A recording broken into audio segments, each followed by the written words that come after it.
भ्रष्टाचार जो इतना बड़ा किया गया है और केवल अपनी धर्मपत्नी को जितवाने के लिए, तो मैं समझता हूँ इससे बड़ा शर्मसार आज दिन तक प्रदेश में कहीं भी ना हुआ है और ना मुझे लगता है कि कोई भी व्यक्ति आगे ऐसा कृत्य कोई इतने बड़ी पद पे बैठ के कोई करेगा। कि आप पर उस समय पैसे लेने का आरोप लगाया गया, एफआईआर भी हुई करप्शन की, तो अभी जैसे कि कमलेश ठाकुर पर आपने जो आरोप लगाया है उनके इलेक्शन पर बेसिकली खुद पैसे लेकर भाजपा में शामिल हुए थे, वो इस तरह की बात करते अच्छी नहीं लग रही। 1 जून 2024 टू 10 जुलाई 2024 मैंने कहा कि क्या उसमें पैसा दिया गया कांगड़ा कोऑपरेटिव बैंक से, इन्होंने जवाब नहीं दिया। इन्होंने कहा सूचना एकत्रित की जा रही है, लेकिन सच्चाई ये है कि करोड़ों रुपया कांगड़ा बैंक से गरीब जनता का पैसा, जो बैंक ऑलरेडी एनपीए है, मेरे ख्याल से 25% से ज्यादा एनपीए है उसका, और उस बैंक जो पहले ही घाटे में चला है, उससे आप लोगों के महिला मंडलों को पैसे डलवा रहे हैं, और वो भी किस दिन, जिस दिन वोटिंग है 10 तारीख को जुलाई को, उस दिन पैसा डाला गया। ये बात आपको अब पता चली है क्या? क्योंकि उपचुनाव हुए तो बहुत टाइम हो गया है, तो अब क्यों आप ये सारी बातें बता रहे हैं? क्या अब आपको किसी ने किसी सीक्रेट रास्ते से ये इन्फॉर्मेशन दी है? आपके चैनल के माध्यम से उनसे अपील करता हूँ कि अगर उन्होंने ये कृत्य किया है, उन्होंने जनता का पैसा लोगों में बांटा है, आचार संहिता के दौरान बांटा है, तो मैं मुख्यमंत्री जी से कहूंगा, मैं तो अगर मेरा साबित करेंगे तो मैं रिजाइन देने के लिए तैयार हूं, लेकिन उस संविधान की अगर थोड़ी सी भी गरिमा इनमें है तो इनको तुरंत प्रभाव से, अगर ऐसा किया गया है तो उनको तुरंत प्रभाव से इस्तीफा देना चाहिए, उनके धर्मपत्नी को भी, मुख्यमंत्री महोदय को भी, कांगड़ा बैंक के चेयरमैन को, कांगड़ा बैंक के एमडी को। आपने एक डिसीजन लिया था रेजिग्नेशन देने का और उसके बाद बीजेपी के टिकट से चुनाव लड़ने का। हिंदुस्तान के इतिहास में ऐसा कभी नहीं हुआ कि इंडिपेंडेंट विधायकों ने कभी इस्तीफा दिया हो। वो बिल्कुल सही फैसला था, क्योंकि अगर इस सरकार के साथ चलते तो आखिर में आके तो लोग आपको वोट मांगने के लिए भी, अगर आप घर जाएंगे तो वहां से भी बाहर निकाल देंगे। और प्रदेश को बचाने के लिए 9 लोगों ने अपना सब कुछ सेक्रीफाइस किया, जनता के लिए लड़े, और वो जनता आज समझ रही है। हिमाचल प्रदेश विधानसभा का बजट सत्र अभी शिमला में चल रहा है और कल मुख्यमंत्री सुखविंदर सिंह सुक्खू सुबह 11 बजे बजट पढ़ने वाले हैं। लेकिन हर बार की तरह विधानसभा में इस बार भी आरोप प्रत्यारोपों का सिलसिला चल रहा है, दोनों ही तरफ से, पक्ष हो या विपक्ष।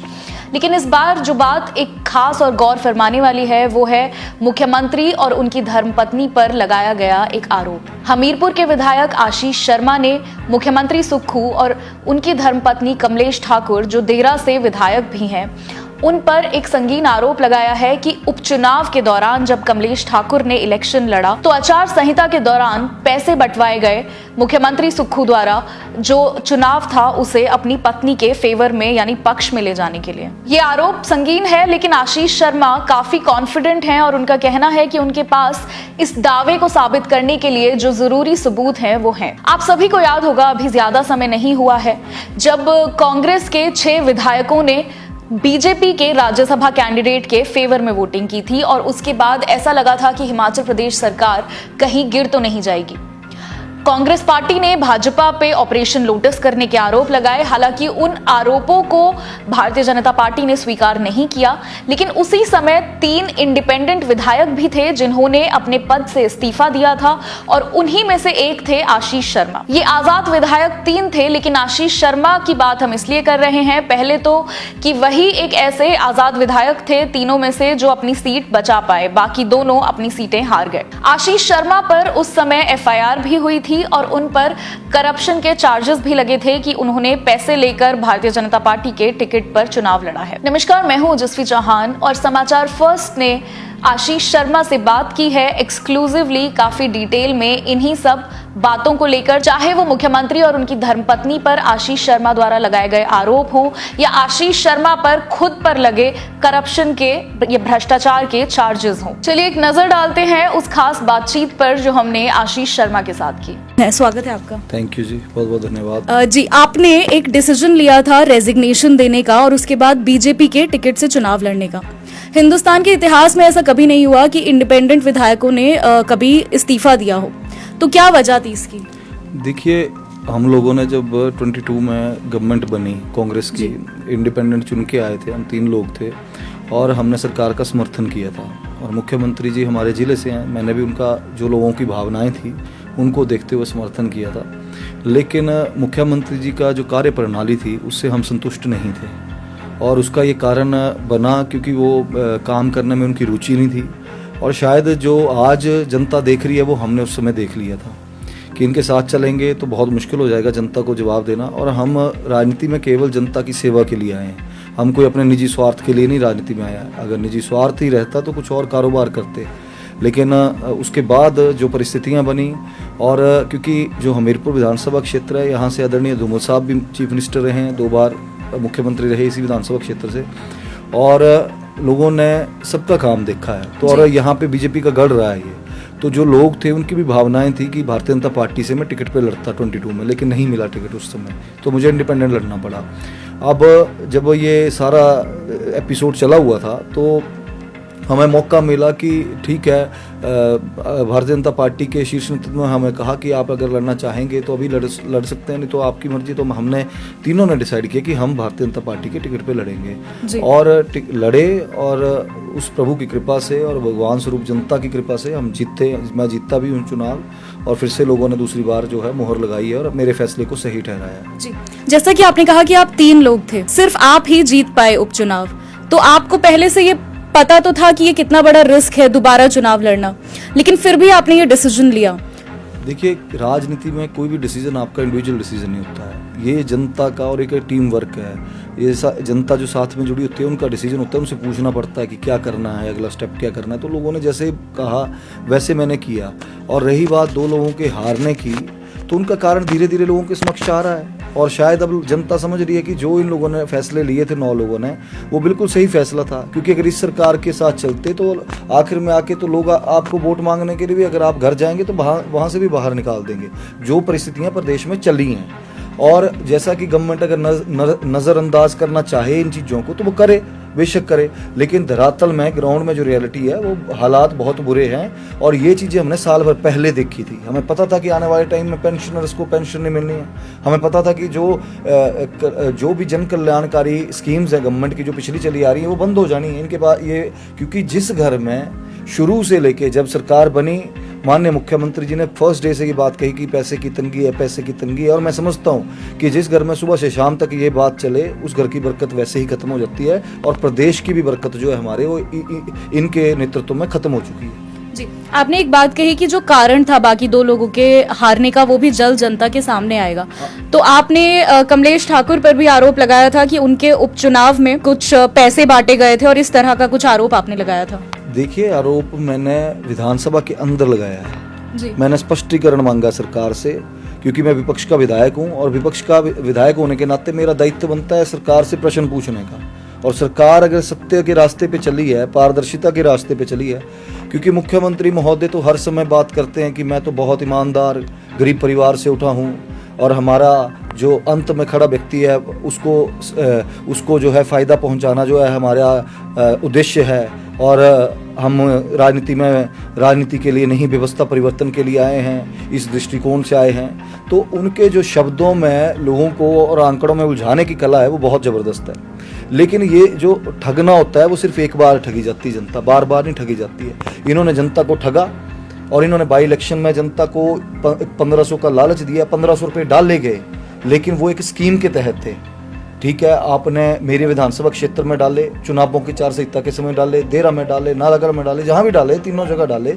लेकिन दुर्भाग्य की बात तो ये है कि जो व्यक्ति विधानसभा के पटल में उस संविधान जो जिसे कहते हैं कि जो संविधान का मंदिर है, जहाँ पे लोगों के फैसले दिए जाते हैं, पूरे प्रदेश के उन लोगों के लिए फैसले लिए जाते हैं, वहाँ पे वो व्यक्ति खड़े होके शरेआम झूठ बोलते हैं। अभी उन्होंने जो कहा कि मैंने सिर्फ इतना प्रश्न पूछा था कि क्या आदरणीय जो आदरणीय विधायिका हैं देरा की, और मैंने कहा था कि सरकार बताए कि क्या कांगड़ा कोऑपरेटिव बैंक से आचार संहिता के दौरान जो मैंने डेट्स मेंशन की थी 1 जून 2024 टू 10 जुलाई 2024, मैंने कहा कि क्या उसमें पैसा दिया गया कांगड़ा कोऑपरेटिव बैंक से। इन्होंने जवाब नहीं दिया।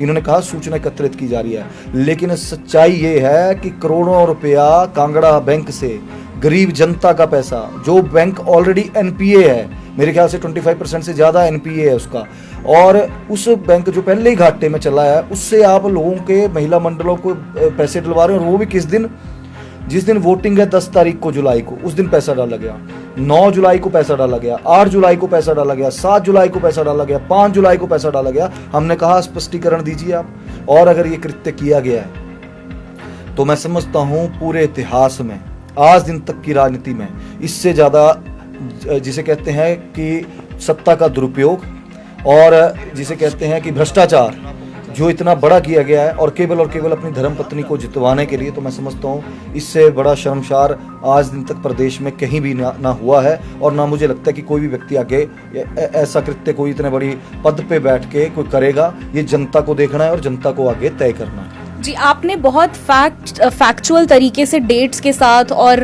प्रूफ्स के साथ ये बात पहले भी पेश की थी और आज भी आपने पूरी टाइमलाइन एक्सप्लेन की है, लेकिन इस पर जो सत्ता में पार्टी है उनका कहना है कि ये बात आपको अब पता चली है क्या, क्योंकि उपचुनाव हुए तो बहुत टाइम हो गया है, तो अब क्यों आप ये सारी बातें बता रहे हैं? क्या अब आपको किसी ने किसी सीक्रेट रास्ते से ये इन्फॉर्मेशन दी है? देखिए, स्पष्ट सी बात है, कोई ऐसा सोच भी नहीं सकता है। जो इन लोगों ने किया वो कौन सोच सकता है राजनीति में कि आप जिस दिन चुनाव हो रहा है उस दिन आप पैसे डाल रहे हो, जिस दिन चुनाव से एक दिन पहले आप पैसे डाल रहे हो, ऐसे कौन सोच सकता है?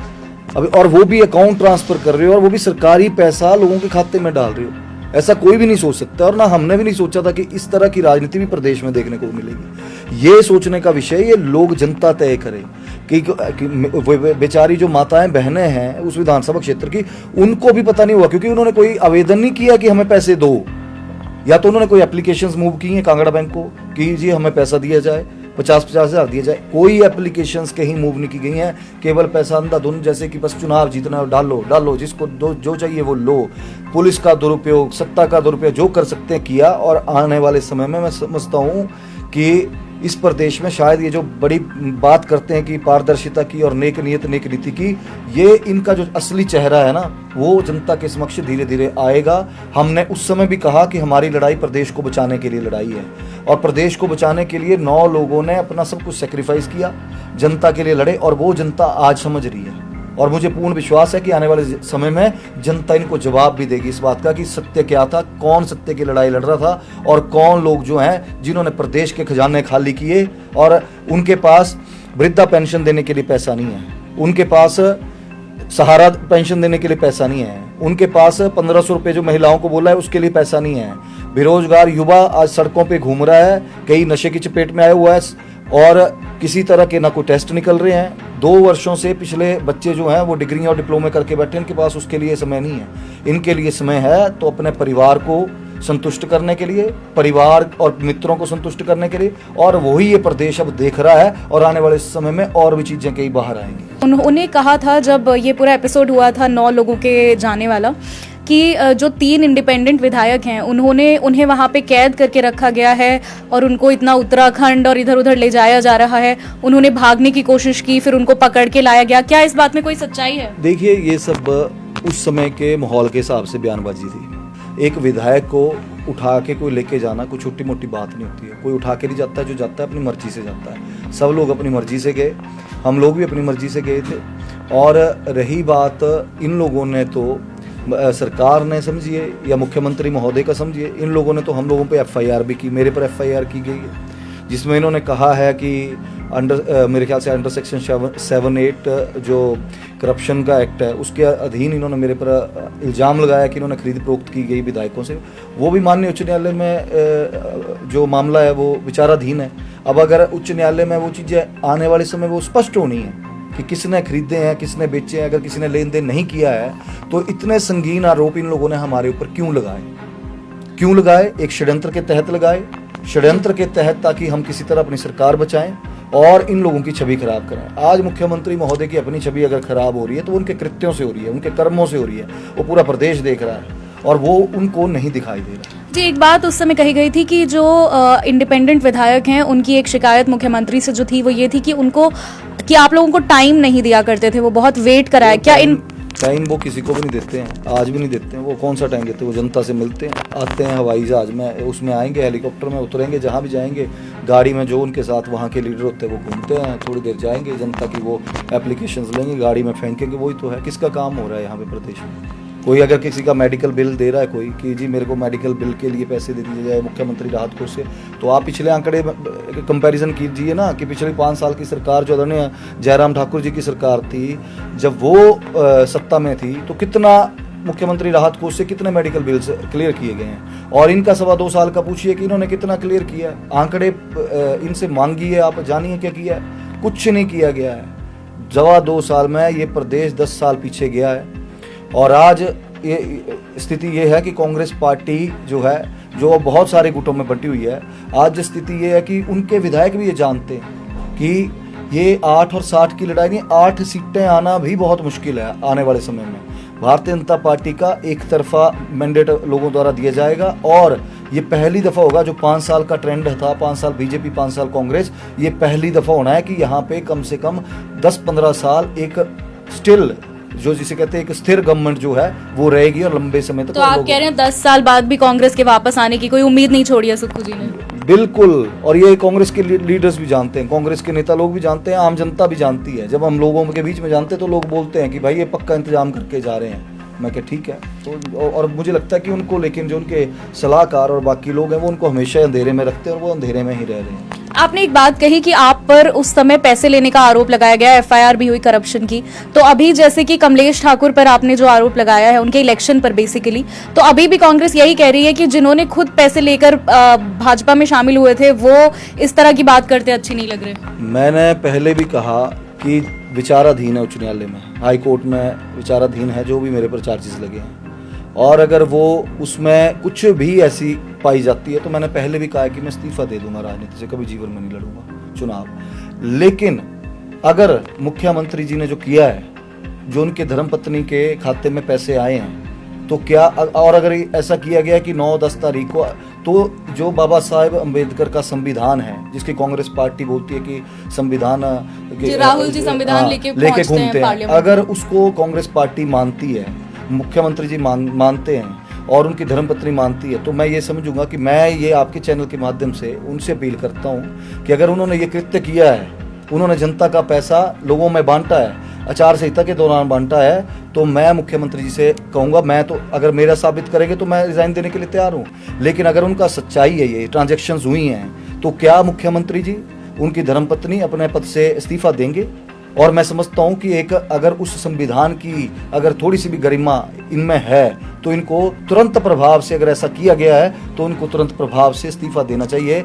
उनके धर्मपत्नी को भी, मुख्यमंत्री महोदय को भी, कांगड़ा बैंक के चेयरमैन को, कांगड़ा बैंक के एमडी को, और अगर ऐसा किया गया है तो केंद्रीय एजेंसियों को भी जांच करनी चाहिए कि किस तरह से चुनावों में पैसा जो है वो जनता का पैसा लुटाया जा रहा है। ये सोचने का विषय है। जी, आपको लेकर एक बात कही जाती है कि आप अपने पैसों से सड़कें बनवा देते हैं, अपने पैसों से ग्राउंड बनवा देते हैं, आप प्राइवेट गवर्नमेंट चलाते हैं। इस तरह की बातें अक्सर यूपी वगैरह के पॉलिटिशियंस के बारे में की जाती हैं। क्या इस बात में कोई सच्चाई है? नहीं, देखिए ऐसा नहीं है। मेरा कंस्ट्रक्शन का काम था और मेरे पास मशीनरी थी, तो जहाँ पे भी गांव में कहीं ज़रूरत होती है तो मैं कोशिश करता हूँ कि अपनी तरफ से, अगर नहीं, अब जैसे अभी सरकार के हालात जो हैं, इनसे अगर किसी काम के लिए बोलें तो हमेशा एक ही रट्टा है कि पैसे नहीं है। तो थोड़ा बहुत कहीं काम, अगर कहीं रोड का काम होगा, अगर वहाँ जेसीबी चाहिए वो कर देते हैं। बच्चों को ग्राउंड के लिए अगर कोई फैसिलिटी चाहिए हो तो उसको करवा देते हैं, ताकि बच्चे जो हैं वो ग्राउंड में उतरें, वहाँ पे अपना पसीना बहाएं, नेगेटिविटी से दूर रहें, नशों से दूर रहें। एक शुरुआत की थी और लोगों ने उसको सराहा है। चुनावों में, चाहे पहला चुनाव हो चाहे दूसरा चुनाव हो, लोगों ने अपना आशीर्वाद दिया। गवर्नमेंट होती है, गवर्नमेंट जो काम करवा सकती है वो कोई नहीं करवा सकता है। तो ये छोटे से हम तो माध्यम है जो कुछ कर सकते हैं जनता के लिए, और वो करने का प्रयास करते हैं, प्रयत्न करते हैं। जी, बजट सेशन अभी चल रहा है हिमाचल प्रदेश विधानसभा का शिमला में। तो बजट जो पिछली बार सुक्खू जी ने पेश किया था, वो आपको क्या लगता है कितना उस पर वो खरा उतरे हैं, और नए बजट जो मंडे को वो पढ़ने वाले हैं उससे क्या आपको एक्सपेक्टेशन है? देखिए, बजट का ऐसे है कि कांग्रेस पार्टी का जो सिस्टम है, अभी जो जैसे राज्यपाल महोदय का अभिभाषण था, अब उसमें उस अभिभाषण में राज्यपाल महोदय वो पढ़ते हैं जो सरकार देती है जी। और राज्यपाल महोदय के उस अभिभाषण को जब आप पढ़ेंगे तो उस पर लिखा है कि कांग्रेस पार्टी 6 गारंटियां पूरी कर चुकी है। जी, उन्होंने कहा ही, और 4 गारंटियां जो है वो अभी शेष बचती हैं जी। अब जब 6 गारंटियां आप बोल रहे हैं पूरी कर चुकी हैं, अब इनका गारंटी पूरी करने का जो उदाहरण है वो मैं आपके सामने जरूर रखूंगा। अब जैसे गोबर का कहा इन्होंने कि 2 रुपए किलो लेना है जी। अब इन्होंने कहीं मंडी में किसी बहन से 1800 रुपये का लिया, किसी बहन से 2100 रुपये का लिया, और वो बड़ी न्यूज़ पेपर में आ गई कि गोबर की गारंटी पूरी। ये है गारंटी पूरी करने का सिस्टम। 1500 रुपया बोला, मेरा चुनाव था, मेरे चुनाव क्षेत्र में कुछ बहनों को, माताओं बहनों को डाला गया, एक गांव से 2-2 3-3 को डाल दिया और वहाँ पे शोर मच गया कि बस आने लग पड़े हैं और बोला कि इसको हराओ आ जाएंगे। वो इनकी गारंटी पूरी करने का स्टाइल है। रोजगार सबसे बड़ा मुद्दा है, बेरोजगारी। 1 लाख नौकरी बोला था इन्होंने साल की देंगे, और स्टार्टअप फंड भी बोला था, स्टार्टअप फंड इन्होंने लिख दिया कि 680 करोड़ रुपया हम स्टार्टअप फंड देंगे, लेकिन वो कहाँ है, किसको मिला, कुछ जानकारी तो दें। मैंने विधानसभा में इस बार प्रश्न लगाया था अपने विधानसभा क्षेत्र का, मैं पूरी स्टेट की बात नहीं कर रहा, मैंने सिर्फ हमीरपुर विधानसभा क्षेत्र का प्रश्न लगाया था कि कृपा करके मुझको जानकारी दें कि मेरे विधानसभा क्षेत्र में आपने कितने लोगों को रोजगार दिया। तो वहां पे जवाब आया कि सूचना एकत्रित की जा रही है। मुख्यमंत्री महोदय का ये जिला है, डिस्ट्रिक्ट हेडक्वार्टर का प्रश्न है। अगर सरकार के पास यही आंकड़ा नहीं है कि मेरे विधानसभा क्षेत्र में कितना उन्होंने रोजगार दिया है, तो जो प्रदेश का ये जो फ्लैक्स लगे हैं 30,000 युवाओं को नौकरियां, हर कैबिनेट के बाद आ जाता है कि नौकरियों का पिटारा खोला गया, ये सिर्फ और सिर्फ न्यूज़पेपर की हेडलाइंस बन के रह गई हैं। जो सच्चाई धरातल पर है वो बिल्कुल विपरीत है। कोई नौकरियां नहीं लगी हैं, कोई गारंटियां पूरी नहीं की जा रही हैं। और रही बात बजट की, ये बजट भी लोगों की आंखों में धूल झोंकने का काम किया जाएगा। और जो इनका जो सिस्टम चला हुआ है अपनों को, चहेतों को खाने का, खिलाने का और खुद भी भ्रष्टाचार में संलिप्त होने का, वो लगातार सिलसिला जारी है और वो चलता रहेगा। बाकी ये देवभूमि है, यहाँ पे जो भी होगा आने वाले समय में वो सबके समक्ष होगा। अगर किसी ने गलत किया होता है तो यहाँ पे वो देवी देवताओं का वास है, वो सामने, हमारे सामने भी आएगा। जो अगर मैंने गलत किया होगा तो मेरे सामने भी वो चीज़ें आएंगी। कर्मों से कोई नहीं बच सकता है, वो चाहे मुख्यमंत्री हो, चाहे कोई भी हो, चाहे हम हो, वो इनको भुगतान यहीं पे, इसी धरा पे, हम सबके बीच और हम सबके सामने करना ही पड़ेगा। जी, क्या आपको लगता है 1500 वाली गारंटी कांग्रेस पर एक तरह से बैकफायर कर रही है? क्योंकि कहीं ना कहीं 1500, ओपीएस, अनएम्प्लॉयमेंट, ये 3 बहुत ही प्रोमिनेंट मुद्दे थे जिनके बेसिस पर चुनाव लड़ा गया था। देखिए, अभी ये तो कांग्रेस को विचार करना है, मुखिया को विचार करना है कि वो कैसे इस गारंटी को पूरा करेंगे, जो कमिटमेंट्स की हैं लोगों से, जिसके बल पे चुनाव जीते हैं। अब ये रोना कि हमारे पास पैसे नहीं है, हमारी स्थिति ठीक नहीं है। हम इससे पहले कांग्रेस पार्टी के राजा साहब भी, राजा वीरभद्र सिंह जी भी मुख्यमंत्री थे, वहाँ उस समय तो ऐसी परिस्थितियाँ कभी नहीं आई। अगर उन्होंने कोई कमिटमेंट्स की, धूमल साहब मुख्यमंत्री रहे 10 वर्ष, प्रदेश पे उन्होंने प्रदेश का नेतृत्व किया, तो बढ़िया तरीके से उन्होंने काम किया। आज भी उनको सड़कों वाला मुख्यमंत्री कहा जाता है। तो ये तो इन्होंने अपनी पहचान बनानी है कि क्या इनको अच्छे के लिए याद रखा जाएगा कि बुरे वक्त के लिए याद रखा जाएगा। जी, इसी संसदीय क्षेत्र से सुक्खू जी भी हैं और धूमल जी भी थे और आपने दोनों का टाइम देखा है। एक अगर आपको एकदम स्टार्क डिफरेंस जो दिखता हो दोनों के कार्यकाल में, वो क्या होगा? देखिए, आदरणीय धूमल साहब का जो समय था, हम तो छोटे थे उस समय, कुछ बड़ी एज नहीं थी, लेकिन जो हमने देखा है और हमारे माता पिता ने देखा है, सबने देखा है, उनका देखिए एक ईमानदार व्यक्ति थे जिन्होंने प्रदेश के लिए लगातार सेवा दी और लगभग 10 साल लगातार गवर्नमेंट भारतीय जनता पार्टी की चलाई और बहुत अच्छे तरीके से काम किया। पूरे प्रदेश में अपना नेतृत्व उन्होंने, क्योंकि शुरू में जब सरकार बनी थी तो बहुमत नहीं था और उस समय इंडिपेंडेंस के साथ उन्होंने सरकार चलाई, 5 वर्ष सरकार चलाई और अपने आप को प्रूव किया और अगली बार जब आए तो फुल मेजोरिटी के साथ आए। और ये दर्शाता है किसी की लीडरशिप। और काम की बात रही, उन्होंने दुनिया भर के काम किए, किस तरह से दिल्ली से पैसा लेके आना है, फंड्स कैसे लेके आने हैं और किस तरह से लोगों में यहाँ पे जन कल्याण की स्कीम्स जो हैं इम्प्लीमेंट करनी है, धरातल पे कैसे लोगों से जुड़ना है, वो सब उस समय के लीडर जो थे तो लोगों से मिलते थे, लोगों से उनसे पूछते थे, गाँव पंचायतों में जाना। जब भी यहाँ पे भी दौरा, मेरे माता जी प्रधान थे उस समय, तो उस समय उन्होंने घर पे भी, यहाँ पे भी आते थे और कोई काम होते थे लोगों के बैठ के करने। अब यहाँ पे तो ये है कि यहाँ पे तो कोई है ही नहीं, बेली बारिश ही नहीं है, बस सरकार चली है, भगवान जाने किसके भरोसे चली है, क्या चला है। अब ये तो ईश्वर ही जाने, समय आगे कहाँ पे किस ओर लेके जाएगा प्रदेश को। जी, मेरा आखिरी सवाल आपसे, इसके 2 पार्ट्स हैं। पहला ये है कि आप राजनीति में क्यों आए? आप एक यंग फेस हैं, ऑफकोर्स हमारे देश प्रदेश को यंग पॉलिटिशियंस की ज़रूरत है, लेकिन क्योंकि आप अभी हाल ही में पॉलिटिक्स में एंटर किए हैं तो उसका क्या रीज़न है? और दूसरा, सर, ड्रग्स जो है वो बहुत बड़ी प्रॉब्लम हिमाचल प्रदेश के लिए बनता जा रहा है। काफ़ी अरेस्ट हो रहे हैं, बहुत स्ट्रिक्ट रवैया अपनाया जा रहा है प्रशासन द्वारा, लेकिन क्या वो काफ़ी लगता है आपको? देखिए, जो आपने पहला प्रश्न पूछा कि आप क्यों राजनीति में आए, राजनीति में कोई अपनी स्वेच्छा से नहीं आया जाता, ये ईश्वर की कृपा होती है और लोगों का आशीर्वाद होता है। तो और जो डिसाइडेड हो पहले, भगवान ने जो रच दिया है रचना कि आपको किस तरफ जाना है, वो उसकी रचना अनुसार ही इंसान चलता है। हम लोग तो निमित्त मात्र हैं, केवल माध्यम है। अब भगवान ने जिसकी जो ड्यूटी लगाई है वो लगी है। अगर मेरी यहाँ पे ड्यूटी लगा दी है तो मैं यहाँ पे कार्य कर रहा हूँ। जब उनको लगेगा ठीक कर रहा हूँ तो चलाए रखेंगे, अगर उनको लगेगा कि नहीं ठीक कर रहा है तो हटा देंगे। तो ये ईश्वर की कृपा से चीज़ें होती हैं, क्योंकि ये देवभूमि है, देवी देवताओं का यहाँ पे साक्षात वास है। और यहाँ पे जैसे हमने कर्म करने हैं वैसे ही हमें फल मिलेगा उसका। रही बात दूसरी जो आपने कहा ड्रग्स की, ये बहुत बड़ा मुद्दा है आज की डेट में प्रदेश में आने वाली पीढ़ी के लिए, और प्रशासन को इसमें और सख्ती के साथ काम लेना चाहिए।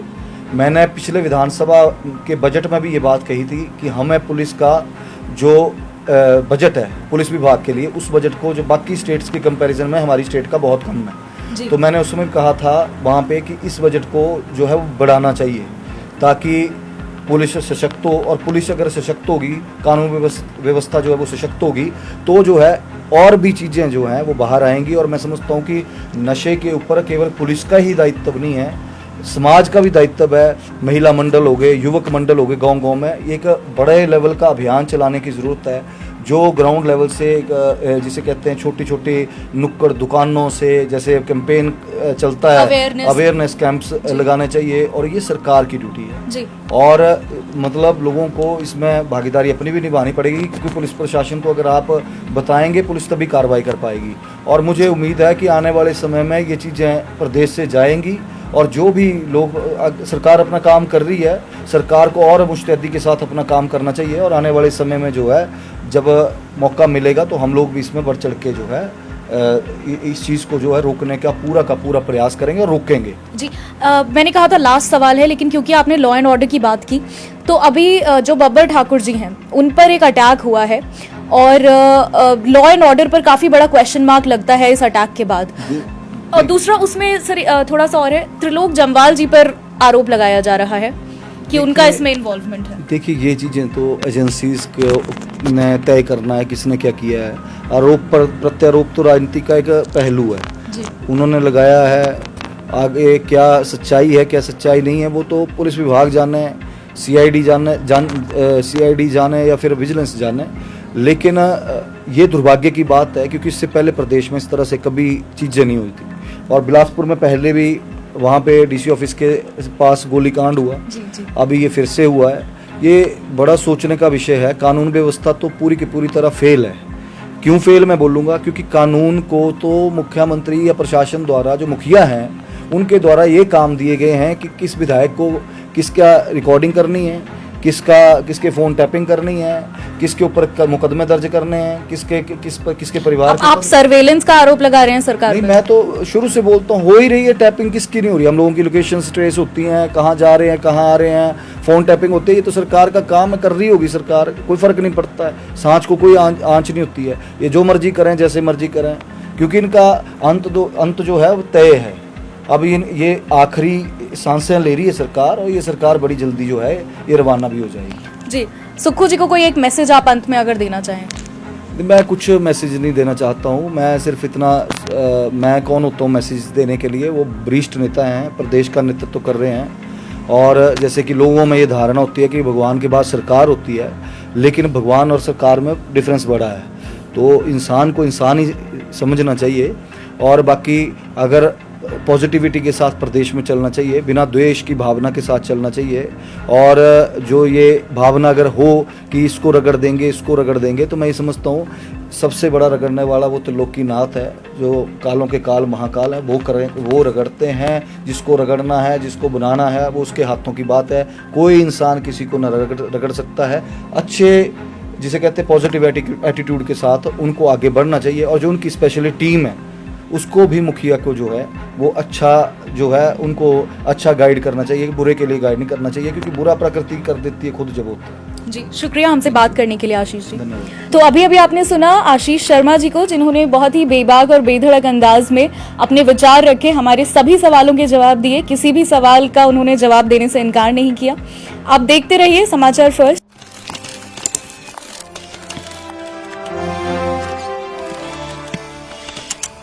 आज दिन तक की राजनीति में इससे ज्यादा सत्ता का दुरुपयोग और भ्रष्टाचार जो इतना बड़ा किया गया है और केवल अपनी धर्मपत्नी को जितवाने के लिए, तो मैं समझता हूँ इससे बड़ा शर्मसार आज दिन तक प्रदेश में कहीं भी ना हुआ है और ना मुझे लगता है कि कोई भी व्यक्ति आगे ऐसा कृत्य कोई इतने बड़ी पद पे बैठ के कोई करेगा। कि आप पर उस समय पैसे लेने का आरोप लगाया गया, एफआईआर भी हुई करप्शन की, तो अभी जैसे कि कमलेश ठाकुर पर आपने जो आरोप लगाया है उनके इलेक्शन पर, बेसिकली खुद पैसे लेकर भाजपा में शामिल हुए थे, वो इस तरह की बात करते अच्छी नहीं लग रहे।